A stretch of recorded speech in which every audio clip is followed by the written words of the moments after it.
عبادت گزار، تہجد گزار، ساری عبادتیں کرتا تھا، نیک آدمی. لیکن اس زمانے میں اس کے گاؤں کی ایک عورت بیوہ ہو چکی تھی، اس کا آدمی مر چکا تھا. اس عورت کی نظر اس نیک آدمی کے اوپر تھی کہ اس کو کسی طرح اپنے گھر بلایا جائے اور اس کے ساتھ زنا کیا جائے. سنیے نوجوانوں، تمہارے مطلب کی بات ہے. اب شراب کی بات آ گئی تو تم اٹھ کے جانے لگے ہو. سنو عبرت لو. تو اس عورت نے اپنی لونڈی سے، اپنی خادمہ سے کہا کہ بہانے سے اس نیک آدمی کو، اس عبادت گزار کو بلاؤ اور کہہ دو کہ کسی معاملے میں ہماری مالکن کو گواہی لینی ہے تم سے. بیچارے کو بلایا گیا. وہ نیک آدمی، اور سنو، تہجد گزار، نمازی، 5 وقت کا عبادت گزار، وہ آدمی اس لیے آ گیا کہ اس عورت کو کسی معاملے میں ہماری گواہی چاہیے. جو سچی گواہی ہوگی میں دے دوں گا، جو معلوم ہوگا وہ میں بتا دوں گا، اور جو نہیں معلوم ہوگا اس سے میں اجتناب کر لوں گا. یہ شخص نیک عبادت گزار وہاں جاتا ہے، اور جانے کے بعد اس لونڈی نے ایک دروازہ کھولا. دروازہ جیسی اندر گئی، ان کو لے کر یہ دروازہ بند ہو جاتا ہے. وہ کہتی ہے اگلے والے دروازے میں چلو. دوسرا دروازہ کھلتا ہے، یہ نیک آدمی دوسرے دروازے میں جاتا ہے. دوسرا دروازہ اپنے آپ بند ہو جاتا ہے. کہتی ہے آگے والے دروازے میں ہماری مالکن ہے. یہ تیسرے دروازے میں داخل ہوتا ہے، تیسرا دروازہ بند ہو جاتا ہے. اسی طریقے سے وہ 4 یا 5 دروازے کے بعد وہ اس لڑکی کی مالکن کے پاس پہنچ جاتا ہے، جو حسن و جمال کی دیوی تھی، بڑی خوبصورت تھی، اور جس کا پتی مر چکا تھا، جس کا ہسبینڈ مر چکا تھا. کیا دیکھتا ہے یہ نیک آدمی، یہ عبادت گزار آدمی؟ اس عورت کے پاس ایک خوبصورت لڑکا بھی بیٹھا ہوا ہے، چھوٹا سا بچہ ہے، تقریباً 5-6 سال کی، 7-8 سال کی عمر ہوگی، اس سے زیادہ نہیں. خوبصورت بچہ اس کے پاس ہے، اور شراب کا ایک پیالہ بھی اس کے پاس رکھا ہوا ہے، اور چھری بھی رکھی ہوئی ہے. اس عورت نے کہا دیکھو، میں نے کسی گواہی کے لیے تمہیں نہیں بلایا ہے، میں نے تمہیں صرف اس لیے بلایا ہے کہ ادنو منی، میرے قریب ہوئیے اور میرے ساتھ زنا کیجئے، مجھے تم سے اپنی پیاس بجھانی ہے. اس آدمی نے اپنے دونوں ہاتھوں کو کان پہ رکھا اور کہنے لگا واللہ یہ کام مجھ سے نہیں ہو سکے گا. تمہیں معلوم ہے کہ میری پوری زندگی عبادت میں گزر گئی ہے، مجھے دھوکے سے یہاں بلایا گیا ہے. اس عورت نے کہا ہاں یہی سمجھو کہ مجھے دھوکے سے بلایا گیا ہے، میں نے آپ کو بلایا ہے. اب آپ کے پاس 3 آپشن ہیں، ان میں سے ایک کام کریے آپ، نہیں تو زندہ نہیں جا سکتے آپ یہاں سے. پوچھنے لگا کہ دوسرا آپشن بتاؤ. اس نے کہا میں 2 آپشن اور دیتی ہوں، یا تو میرے ساتھ زنا کیجئے، زنا نہیں کر سکتے تو یہ چھری اٹھائیے، اس خوبصورت جو بچہ بیٹا 7-8 سال کا، اس بچے کو قتل کیجئے، یا تو میرے ساتھ زنا کیجئے یا اس کے ساتھ اس کو قتل کیجئے. اس نے کہا قتل بھی بہت بڑا گناہ ہے، میں یہ بھی نہیں کر سکتا. پھر اس نے کہا کہ اگر قتل بھی نہیں کر سکتے ہو تو پھر یہ شراب کا پیالہ جو رکھا ہوا ہے، شراب کے پیالے کو پی لیجئے. اس نے جب دیکھا کہ میرے بچنے کا کوئی راستہ نہیں، تو وہی معاملہ تھا، بڑے گناہ سے بچنے کے لیے چھوٹا گناہ کر لیا جائے اپنی جان کو بچانے کے لیے. یہاں تو شرک کرنے کو بھی نہیں کہا جا رہا ہے، صرف شراب پینے کے لیے کہا جا رہا ہے. چلو زنا کرنے سے اور قتل کرنے سے بہتر ہے کہ شراب کا پیالہ اٹھا کر پی لیا جائے. لہذا اس نیک آدمی نے شراب کا پیالہ اٹھا کر پی لیا. شراب کا پیالہ اٹھا کر پی لیا تو اس کو تھوڑا مزہ آ گیا. شراب کا جیسی ہلکا سا غنود کی طاری ہوئی، اس عورت نے دوسرا پیالہ شراب کا بھر دیا، کہا کہ ایک اور پی لو. اس نے کہا جب ایک پی لیا ہے تو دوسرا پینے میں کیا. اس نے دوسرا بھی پی لیا. اس نے ایک اور پلایا، اس نے تیسرا بھی پی لیا. اور پھر شراب کے نشے میں دھت ہو کر اس نے اس کے ہاتھ میں چھری پکڑا دی. یہ آدمی شراب کے نشے میں تھا، اس لیے شراب تو پی چکا تھا، اس نے اس بچے کو قتل بھی کر دیا. شراب کے نشے میں آ کر اس لڑکے کو جو 7-8 سال کا بچہ تھا خوبصورت، اس بچے کو اس نے قتل بھی کر ڈالا. اور پھر شراب کے نشے میں اس عورت نے اس کے دونوں ہاتھ پکڑ کے اپنے اوپر اس کو سوار کر لیا اور اس نے شراب کے نشے میں اس عورت کے ساتھ زنا بھی کر ڈالا.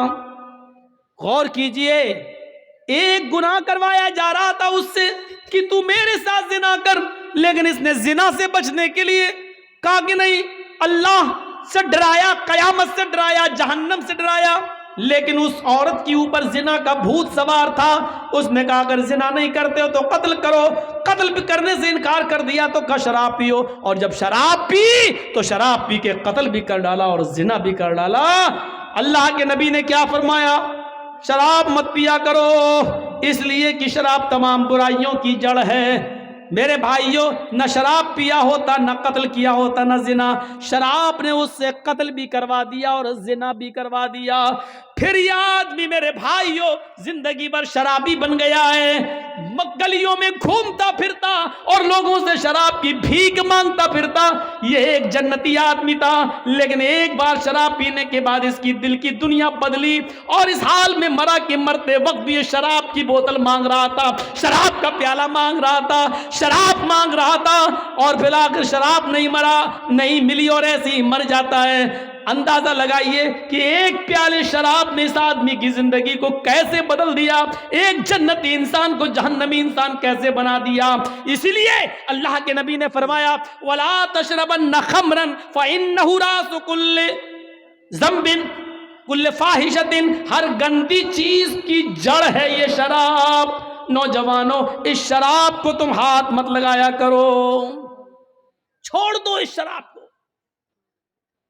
ایک انصاری نے دعوت کی مدینے کے اندر، حضرت علی کی، عبد الرحمن ابن عوف کی اور بہت سے صحابہ کی. جب دعوت کر دی، اس زمانے میں شراب حرام نہیں ہوئی تھی، شراب کی حرمت کا اعلان نہیں ہوا تھا.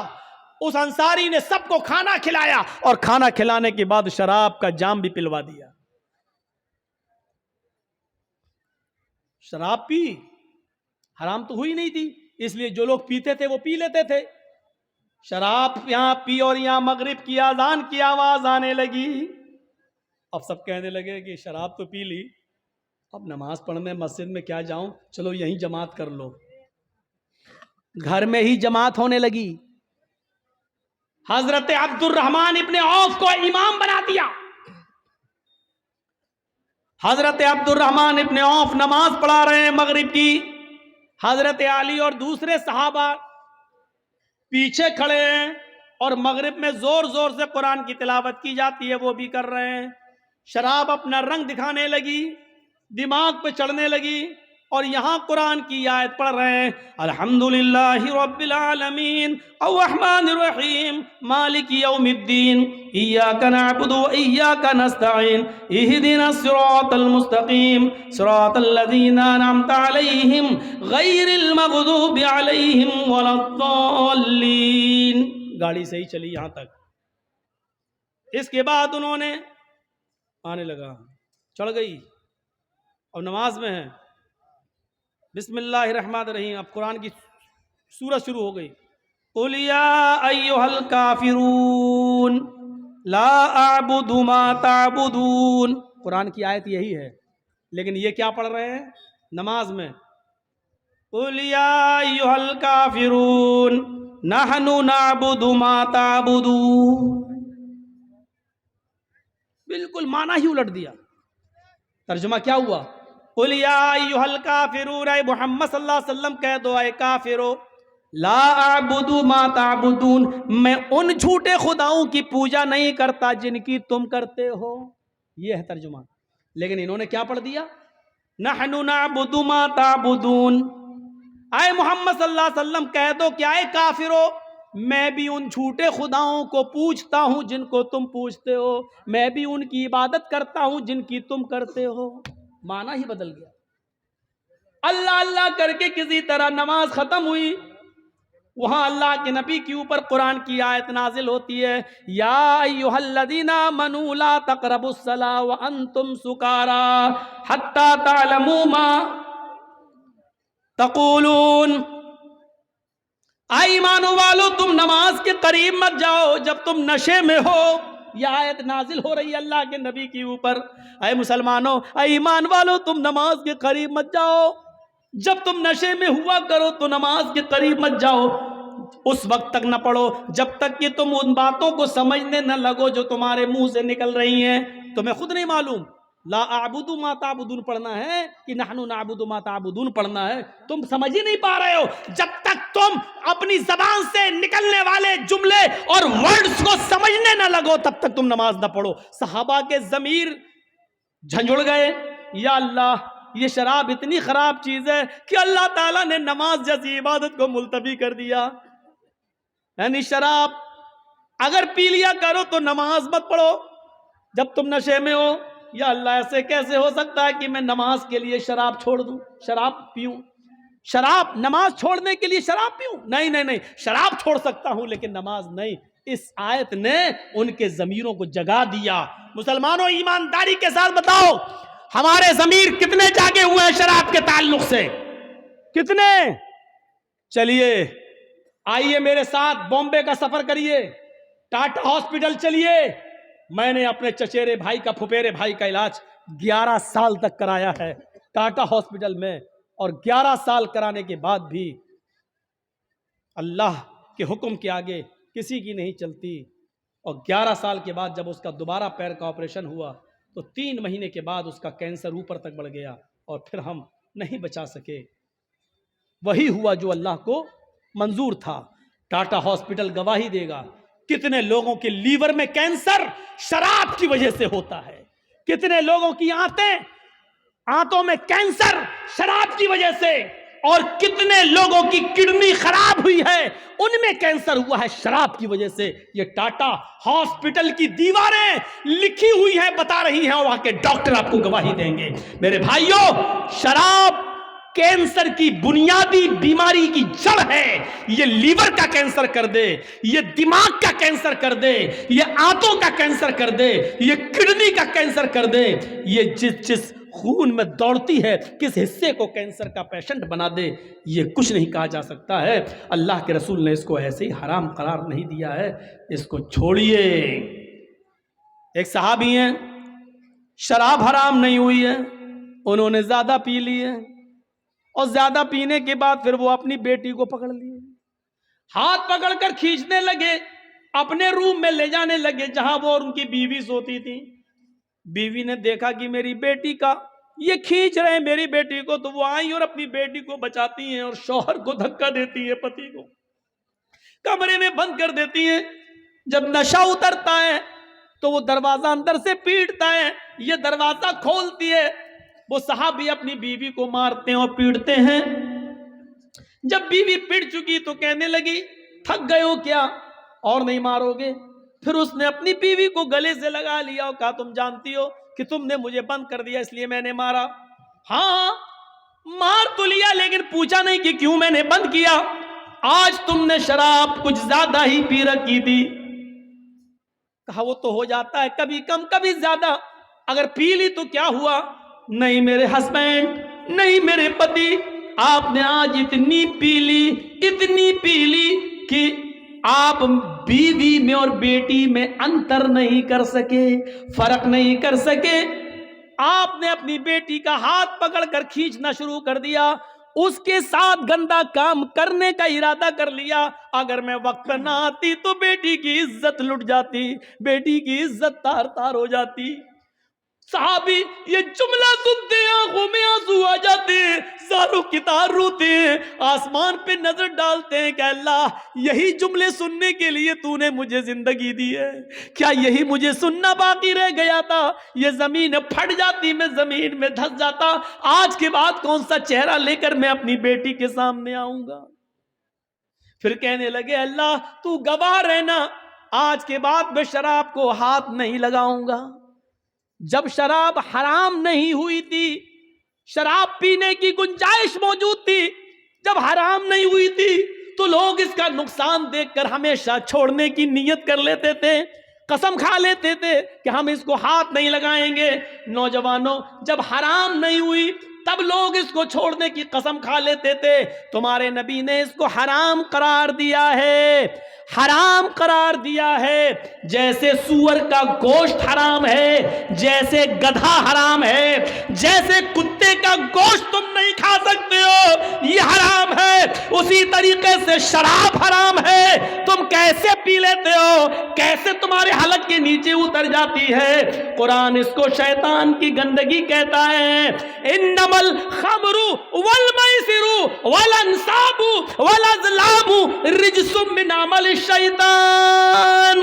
شراب, جوا, آستانوں کے نام پہ پھال چڑھائے ہوئے پھال, تیروں کے پھال, جوا اور انصاب, ازلام اور پانسے کے تیر, یہ ساری کی ساری چیزیں رجس من عمل الشیطان, شیطان کی گندگی ہیں. اللہ نے یہ نہیں کہا حرام, رجس من عمل الشیطان, شیطان کی گندگی ہیں. ایک انسان اپنی گندگی نہیں کھا سکتا ہے, دوسرے کی گندگی کھانا تو بہت دور کی بات. آپ نے یہاں لیٹرین کی کھا کے دکھاؤ, نہیں کھا سکتے ہو. آپ اپنی گندگی نہیں کھا سکتے ہو, دوسرے کی تو بہت دور کی بات. اللہ نے کہا یہ سب چیزیں حرام نہیں, رجس من عمل الشیطان, شیطان کا پائخانہ ہے, شیطان کی گندگی ہے, شیطان کی لیٹرین ہے. کھاؤ, کتنا کھاؤ گے؟ اللہ تعالیٰ نے اس کو شیطان کی گندگی قرار دیا ہے. رجس من عمل الشیطان, یہ شیطان کی گندگی ہے, شیطان کی گندگی. میرے بھائیوں ذرا تصور کرو, مفسرین نے لکھا ہے حرام کی جگہ پر یہاں اللہ نے رجس کیوں استعمال کیا, تاکہ آدمی کے مائنڈ میں, دماغ میں رہے کہ جب اپنی گندگی نہیں کھا سکتے ہیں تو شیطان کی گندگی. یعنی جتنی آپ گندگی سے, پائخانے سے, لیٹرین سے نفرت کرتے ہو, اس سے کہیں زیادہ شراب سے نفرت کرنی چاہیے, لیکن ہم نہیں کرتے. صحابی بیٹی کا ہاتھ پکڑ سکتے ہیں, کیا ہم اور آپ صحابہ سے بڑھ کر ہیں؟ کیا شراب کے نشے میں آ کر ہم اپنی بہن اور اپنی بیٹی کا ہاتھ نہیں پکڑ سکتے؟ اور اللہ کے رسول نے تو کہا ہے, قیامت کی نشانیوں میں سے ایک نشانی یہ بتائی, لا یاتین علی امتی ما اتی علی بنی اسرائیل. بنی اسرائیل نے جو کیا وہ میری امت بھی کرے گی. حذف النعل بالنعل, جیسے پیروں میں پہننے والے جوتے برابر ہوتے ہیں, میری امت میں اور بنی اسرائیل میں کوئی فرق نہیں ہوگا. یہاں تک کہ اگر ان میں سے حتی ان کان منہم من اتی علی امہ علانیۃ, اگر ان میں سے کسی ایک نے اپنی ماں کے ساتھ زنا کیا ہوگا تو میری امت میں لکان فی امتی من یصنع ذلک, تو میری امت میں بھی ماں, بہن اور بیٹی کے ساتھ زنا کرنے والے لوگ پیدا ہوں گے. یہ ماں اور بہن بیٹی کے ساتھ زنا کہاں کیسے ہوگا؟ یہی شراب ہے جس کا نشہ ہمیں اپنی بہن کے ساتھ زنا کرنے پر مجبور کرے گا, ہمیں اپنی بیٹی کے ساتھ زنا کرنے پر مجبور کرے گا. کون نوجوان ہوگا جو شراب کے نشے میں اپنی بیٹی, اپنی بہن اور اپنی ماں کے ساتھ زنا کرے؟ کیسا بے غیرت ہوگا وہ. اور یہاں تک پہنچانے والی چیز ہوگی شراب. قدامہ ابن مظعون نے بڑھاپے میں بہت ہی مجبوری میں, جب ان کو درد بند نہیں ہو رہا تھا, جب ان کے درد بند نہیں ہو رہا تھا, شدید درد سے کراہ رہے تھے, تو مجبوری میں انہوں نے شراب اٹھائی اور 2-4 گھونٹ اس لیے پی لیے کہ ہمیں نیند آ جائے گی اور کل صبح کسی حکیم کو, کسی طبیب کو دکھا دیں گے. وہ 85-90 سال کا بوڑھا قدامہ ابن مظعون, جنہوں نے اللہ کے نبی کا زمانہ پایا, جنہوں نے حضرت ابو بکر کا زمانہ پایا, جنہوں نے حضرت عمر کا زمانہ پایا, حضرت عمر فاروق کے زمانے میں انہوں نے تھوڑی سی شراب اس لیے پی لی کہ رات میں ان کو درد ہو رہا تھا اور درد کی وجہ سے وہ کروٹیں بدل رہے تھے, ان کو نیند نہیں آ رہی تھی. ان کے گھر میں, ان کے گھر کے کسی ممبر نے ان کو تھوڑی سی شراب پلا دی کہ لے لو, سو جاؤ گے, نیند آ جائے گی اور کل صبح کسی حکیم کو دکھا دینا. لیکن یہ خبر عمر فاروق کے کانوں تک پہنچ گئی. حضرت عمر نے اس 90 سال کے بڈھے کو, قدامہ ابن مظعون کو طلب کیا, ان سے پوچھا. انہوں نے کہا بہت تیز درد ہو رہا تھا, اس درد کی وجہ سے میں نے مجبوری میں شراب پی لی تھی تاکہ درد بند ہو جائے. حضرت عمر نے کہا افسوس ہے کہ تم نے مجبوری میں پی, لیکن محمد رسول اللہ نے شراب مجبوری میں بھی پینے کی اجازت نہیں دی ہے. ہمیں کوئی ایسی چیز نہیں ملتی کہ بیماری میں یا مجبوری میں اللہ کے نبی نے کبھی شراب کسی کو پلائی ہو. آئے قدامہ تمہیں کوڑے مارے جائیں گے. سارے صحابہ کہتے کرتے ہیں آپ اتنے بوڑھے آدمی کو کوڑے کیسے مار سکتے ہیں؟ حضرت عمر کی دلیل یہ تھی ان کو کوڑے نہ مارنے کی کوئی دلیل دے دو یا اللہ کے رسول کی کوئی حدیث مجھے بتا دو کہ بوڑھے آدمی کو کوڑے نہ لگائے جائیں، ہم ان کو چھوڑ دیں گے۔ لوگوں نے پھر میٹنگ کی اور کہا ٹھیک ہے کوڑے مارنا ہی ہے 40 تو مارو لیکن ان کو صحیح ہو جانے دو، ان کی طبیعت خراب ہے، یہ لاٹھی لے کر چل رہے ہیں، بستر پر لیٹے رہتے ہیں، اب ان کو کچھ طاقت آ جانے دو پھر کوڑے مار لینا۔ حضرت عمر نے کہا ان کو اگر ہفتے 10 دن کی مہلت میں دے بھی دوں اور ان سے کہہ دوں کہ گھر جاؤ 10 دن بعد کوڑے لگائے جائیں گے، لیکن لوگوں اگر ان 10 دنوں میں ہی مر جاؤں، میرا انتقال ہو جائے تو میں اپنے رب کو کیا منہ دکھاؤں گا؟ پھر قدامہ ابن مظعون کو کھڑا کر دیا حضرت عمر فاروق نے، اور اس 90 سال کے بوڑھے کو جس نے مجبوری میں شراب پی تھی ان کو 40 کوڑے مارے گئے۔ ان 40 کوڑوں کا اثر قدامہ ابن مظعون کے اوپر یہ ہوا کہ پھر وہ پوری زندگی بستر سے اٹھ نہیں سکے، پھر وہ لیٹرین بستر پہ کرتے تھے، پیشاب بستر پہ کرتے تھے، وہ 1 سال 1.5 سال 2 سال اس کے بعد زندہ رہے، لیکن جتنے دن زندہ رہے وہ بستر سے اٹھ نہیں سکے۔ حضرت عمر کے کوڑے مارنے کے بعد یہاں تک کہ اسی حال میں ان کا انتقال ہوتا ہے۔ میرے بھائیوں حضرت عمر فاروق نے ان چیزوں کی پرواہ نہیں کہ اس بوڑھے آدمی کو بھی کوڑے مارے۔ نوجوانوں غور کرو، جس شراب کے پینے پر بوڑھے آدمی کو نہیں چھوڑا گیا، قدامہ ابن مظعون کو نہیں چھوڑا گیا، پوری زندگی ان کی بستر پر ایڑیاں رگڑ رگڑ کر گزر گئی، پھر وہ بستر سے کبھی اٹھ نہیں سکے، پیشاب و پائخانہ تک انہوں نے بستر پہ کیا، ان کی بیوی ان کے بچے اس کو صاف کرتے رہے، لیکن عمر فاروق نے اس کی کوئی پرواہ نہیں کی۔ یہ شراب پینے والوں کی سزا ہے اسلام کے اندر، ہم اور آپ اس لیے بچے ہوئے ہیں کیونکہ میرے بھائیوں یہاں اسلام کا قانون نہیں ہے۔ میرے بھائیوں اسلام کا قانون نہیں ہے انڈیا میں تو کیا ہوا؟ اپنے دلوں پر اسلام نافذ کرو۔ سب سے بڑا مسلمان وہ ہے جو اسلام کے قانون کو اپنے دل پر نافذ کرے، جو شریعت کو خود اپنے دل سے مانے، محمد رسول اللہ کے بتائے ہوئے راستے پر خود چلے اور دوسروں کو چلنے کا حکم دے۔ میرے بھائیوں یہ ہے وَلَا تَشْرَبَنَّ خَمْرًا فَإِنَّهُ رَأْسُ كُلِّ فَاحِشَةٍ، ہر برائی کی جڑ ہے، اس لیے شراب مت پینا۔ اور 5ویں چیز یہ بتائی وَإِيَّاكَ بِالْمَعْصِيَةِ فَإِنَّ بِالْمَعْصِيَةِ حَلَّ سَخَطُ اللَّهِ۔ لوگو سماج میں کبھی نافرمانی کے کام مت کرنا۔ جب نافرمانی کے کام کرو گے، پاپ اور گناہ کے کام کرو گے تو یاد رکھنا اللہ کا عذاب تمہارے اوپر آ جائے گا۔ یہ اللہ کا عذاب ہمارے اوپر ہے۔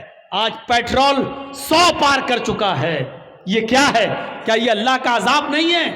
جب گناہ کرو گے تو اللہ کا عذاب حلال ہو جائے گا، بارش روک لی جائے گی، بہت سی جگہوں سے بارش روک دی جاتی ہے، کیا یہ اللہ کا عذاب نہیں ہے؟ ہاں یہ بھی اللہ کا عذاب ہے کہ جب تم نافرمانی کے کام زیادہ کرو گے تو اللہ تمہارے اوپر غلط ظالم سرکاریں بٹھا دے گا۔ آج بھارت کو ظالم آدمی ملتا ہے، ہٹلر ملتا ہے، حجاج ابن یوسف کی طرح ایک ظلم کرنے والا انسان ملتا ہے جو 750 کسانوں کے مرنے کے بعد 2 منٹ کا مون نہیں رکھ سکتا ہے، ان کو ساتونا نہیں دے سکتا ہے، ان کے لیے 2 پیار کے شبد نہیں بول سکتا ہے۔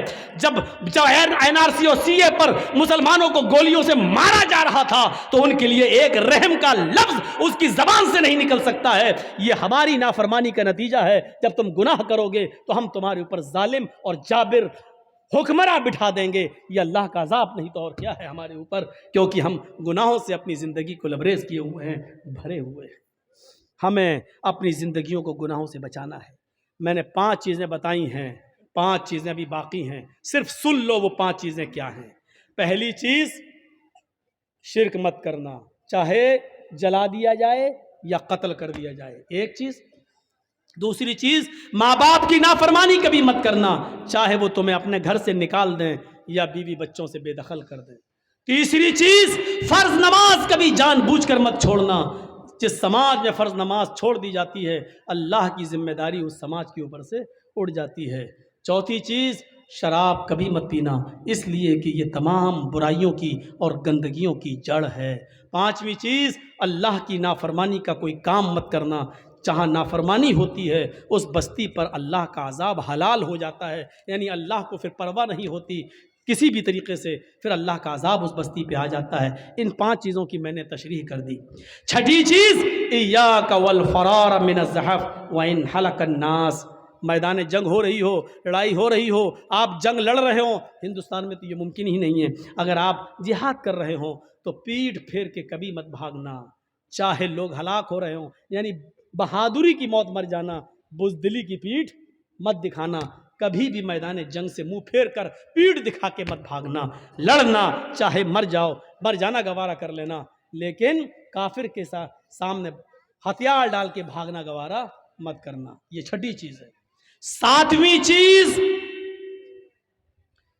اللہ کے نبی صلی اللہ علیہ وسلم نے فرمائی کہ وَإِنْ أَصَابَ النَّاسَ مَوْتٌ وَأَنْتَ فِيهِمْ فَاصْبُرْ، اگر کسی ملک میں یا کسی شہر میں یا کسی محلے میں بیماری ہو اور وہ بیماری پھیل رہی ہو تو تم اس گاؤں میں موجود ہو تو وہیں پر رک جانا، دوسری جگہ مت جانا۔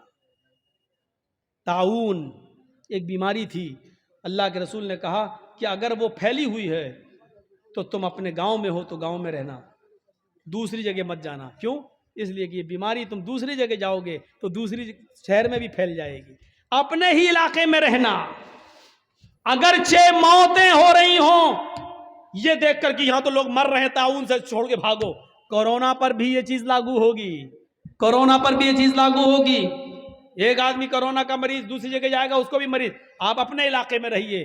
وَإِذَا أَصَابَ النَّاسَ مَوْتٌ وَأَنْتَ فِيهِمْ، اگرچہ موت کیوں نہ ہو رہی ہو لیکن بستی چھوڑ کے کبھی مت جانا۔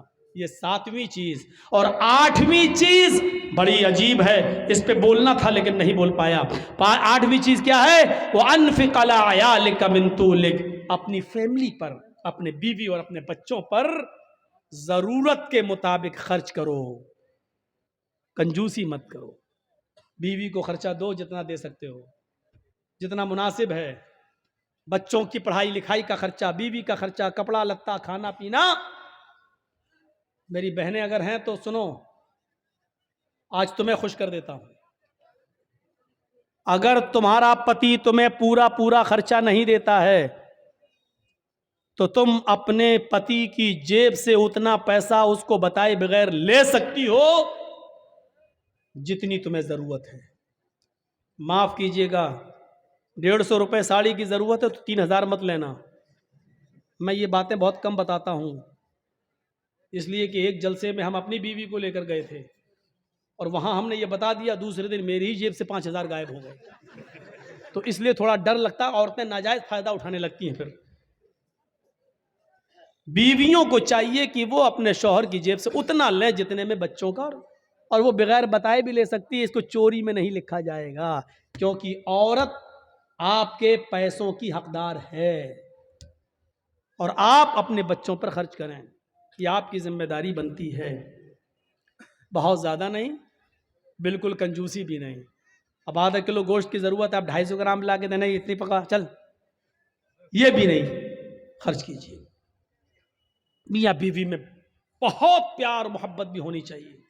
اور سنو، عورتیں اگر کبھی غصہ ہوں تو شوہروں کو چاہیے، آپ لوگوں کو، ہمیں اور آپ کو، کہ ان کی کچھ سن لیں۔ ضروری نہیں کہ اپنی بیوی کی ہر بات کا جواب دیں۔ حضرت عمر فاروق کے پاس ایک نوجوان آیا شکایت لے کر اپنی بیوی کی، تو ان کے ایک باہر کمرہ بنا ہوا تھا، اس کمرے میں بیٹھ گیا، تو کیا ابھی حضرت عمر نکلیں گے تو اپنی بیوی کی شکایت کریں گے، لیکن دیکھ رہا ہے کہ اندر آواز آ رہی ہے، دروازے پہ کان لگایا تو کیا سن رہا ہے کہ ان کی بیوی عمر کے اوپر برس رہی ہیں۔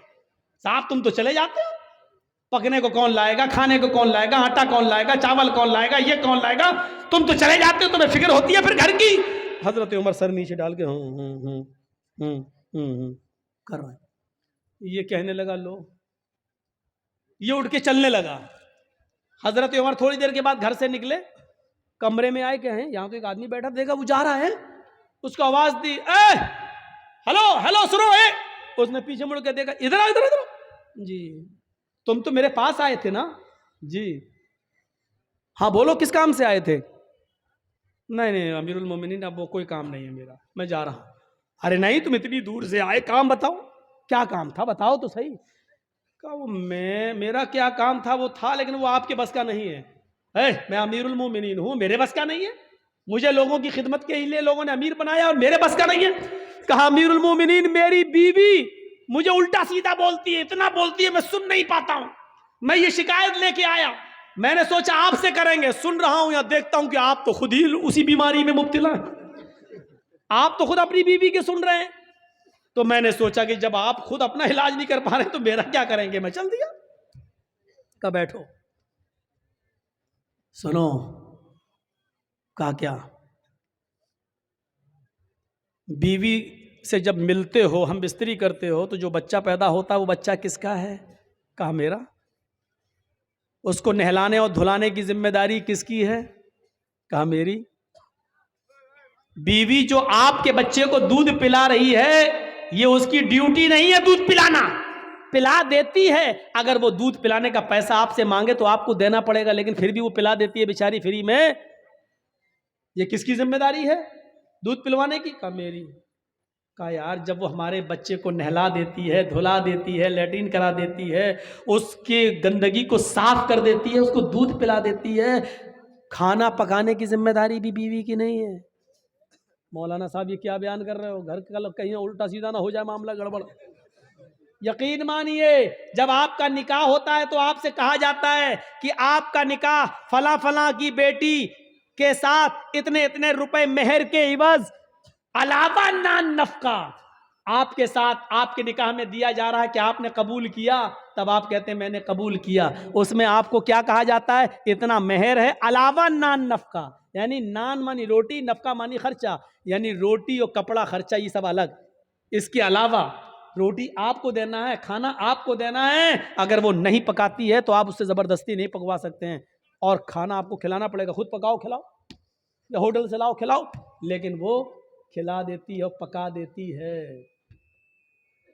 تو کیا تم اتنا بھی نہیں سن سکتے ہو؟ کہا امیر المومنین اچھا ہوا یہ مجھے بتایا، یہ بات کہیں میری بیوی کو مت بتا دیجئے گا، ورنہ روٹی بھی ہم ہی کو پکانا پڑے گی. ٹھیک ہے میں سنوں گا. پھر حضرت عمر فاروق نے کہا سنو، تم نے اللہ کے رسول کی حدیث نہیں سنی؟ نہیں سنی. فَإِنَّ خُلِقْتَ مِنْ ضُلَعٍ خُلِقَتْ مِنْ ضُلَعٍ، عورت آدم کی بائیں پسلی سے پیدا ہوئی ہے، اور پسلی کا اوپر والا حصہ یہ اوپر یہ ٹیڑھی ہوتی ہے. ٹیڑھی پسلی کیسی ہوتی ہے؟ یہ والی پسلی آپ نکالیے بائیں طرف کی، ایسے نکلے گی، یہ پسلی ہے. اللہ کے نبی کہتے ہیں کہ یہ آدم کی پسلی سے پیدا ہے بائیں، اور پسلی ٹیڑھی ہوتی ہے. فَإِن ذَهَبْتَ تُقِيمُهُ كَسَرْتَهُ، اگر تم نے اس پسلی کو سیدھا کرنے کی کوشش کی تو پسلی سیدھی نہیں ہوگی. ایسے کرو گے یہاں تک ہو جائے گی، بس یہ ٹوٹ جائے گی، سیدھی نہیں ہوگی. فَإِن ذَهَبْتَ تُقِيمُهُ كَسَرْتَهُ، اگر تم نے پسلی کو سیدھا کیا تو توڑ دو گے، اور اگر ایسے ہی چھوڑ دیا تو ٹیڑھی رہے گی. اب بتاؤ ٹیڑھی رکھنا برداشت ہے یا توڑنا برداشت ہے؟ نہیں، ٹیڑھی رکھنا سیدھا ہے، صحیح ہے. توڑنے کا مطلب طلاق، یعنی عورت طلاق لے لے گی یہ گوارا ہے، لیکن تم چاہو کہ سدھر جائے پوری نہیں سدھرے گی. یہ یاد رکھنا. میری بہنیں برا مان رہی ہوں کہ ہم کو اتنا برا کہہ رہا ہے. میں کیا کہہ رہا ہوں؟ اللہ کے نبی نے فرمایا. اللہ کے رسول کو بھی سننا پڑتی تھی. ایک بار حضرت عائشہ صدیقہ ناراض ہو گئی اور اللہ کے نبی کھجور لے کے ان کے پاس بیٹھے. عائشہ کھاؤ، اور وہ ناراض ہے، کہتی نہیں کھاؤں گی، بھوک نہیں ہے. چہرہ پھیر لے آؤ. اللہ کے رسول ادھر آ گئے، جہاں چہرہ تھا ان کا ادھر آ گئے. ہم لوگ ہوتے تو کیا کرتے؟ کھاؤ، لو، نہیں کھائیں گے، چہرہ ایسا کر لیا، نہیں بھوک نہیں. کھا رہی کہ نہیں کھا رہی؟ نخرے دکھا رہی ہے، کھا، ایک تو منا رہا ہوں. ہم لوگ ادھر نہیں جائیں گے. اللہ کے رسول نے ادھر آ گئے، کھاؤ عائشہ کھاؤ. میں نے کہا نا مجھے بھوک نہیں ہے، پھر چہرہ گھما لیا. آپ پھر ادھر آ گئے، عائشہ نہیں، زیادہ نہیں، چلو کھاؤ، غصہ تھوکو، بسم اللہ، اللہ کے نام سے شروع کرو، چلو اللہ کا نام لو، کھاؤ. حضرت عائشہ بھی جانتی تھی زیادہ نہیں کہلوانا چاہیے. 2 بار کہلوایا، تیسری بار موقع نہیں دیا، لیکن طنز مار دیا. کھجور اٹھا کے کہتے کھاؤ، ایسے بسم اللہ، اللہ کا نام لے کے کھاؤ. اس سے پہلے کہ میں اپنے باپ کا نام لے کے کھاتی تھی، اللہ ہی کا نام لے کے کھاتی تھی. یہ کہا اور کھانا شروع کر دیا. یہ تھی میاں بیوی کی نوک جھوک. کوئی بری بات نہیں، لیکن منانے کا اسٹائل دیکھو. لے کھاؤ، نہیں ہم لوگوں کی طرح نہیں، دکھا، نخرے مت دکھا، چل کھا لے.